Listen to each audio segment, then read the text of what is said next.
بسم الله الرحمن الرحیم. عزتمندو یو ور بیا تاسو ته د خیبر سوشل میډیا له طرف نه حاضر یو په درانه خدمت شمو.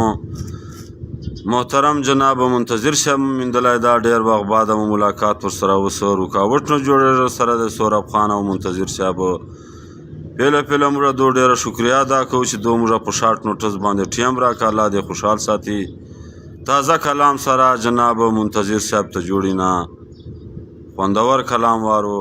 جی منتظر صاحب. وحید ګل صاحب السلام علیکم. وعلیکم ټول اوریدونکو کتونکو ته سلام پیش کوو.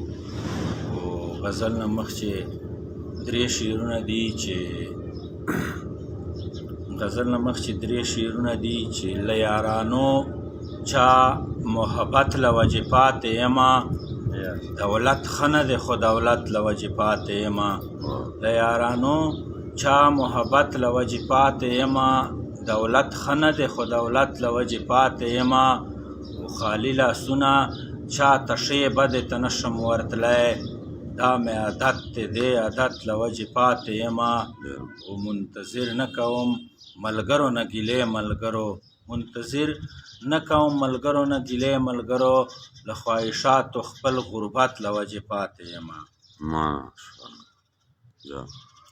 منتظر صاحب یا غزل دا ډاکټر صاحب چې یشین خالی په خوند پوی نه کړمه، یشین خالی په خوند پوی نه کړمه، د زندګۍ په خوند پوی نه کړمه.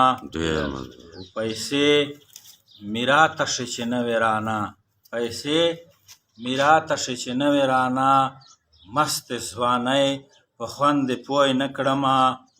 او په هیلې دې وخت تېر که په ما، د عاشقۍ په خوند پوی نه کړمه. شعر د بچي چې نام دی آزاد د پاکستان وطنه، نام دی آزاد د پاکستان وطنه، خو آزادۍ په خوند پوی نه کړمه. خپلو بچو سره په یوه کټ کې خوب، خپلو بچو سره په یوه کټ کې خوب، اوف مسافرۍ په خوند پوی نه کړمه. خپلو بچو سره په یوه کټ کې خوب، اوف مسافرۍ په خوند پوی نه کړمه. او شعر د بچي چې بیمار بچی خدای دې جوړ کراتا، بیمار بچی خدای دې جوړ کراتا، لاس مزدورۍ په خوند پوی نه کړمه. او په ډک بازار کې مسوا نه خستل، په ډک بازار کې مسوا نه خستل، و غریبۍ په خوند پوی نه کړمه. څو ځله درغلم او راغلم درنه، څو ځله درغلم او راغلم درنه، سړې رګۍ په خوند پوی نه کړمه. مینه دې دا دې منم مینه دې شته را سره، دا دې منم مینه دې شته را سره، د لیونۍ په خوند پوی نه کړمه. او یتیمه مخې ته چې راغلې سهار، یتیمه مخې ته چې راغلې سهار، عید خوشحالۍ په خوند پوی نه کړمه.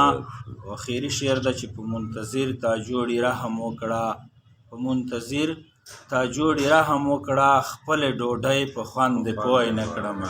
یو جهان مننه، ډیره مهرباني منتظر صاحب. تا خوش کلام او ټولو مسافرو ته دې ډالۍ الله دې خوشحال ساته. عزتمندو دا و جناب منتظر صاحب چې تاسو سره خپل درون کلام پیش کو. اجازه غواړو ترنا چې شعر ته الله مو خوشحال آباد او بریالي ساته. پاکستان زنده باد. السلام.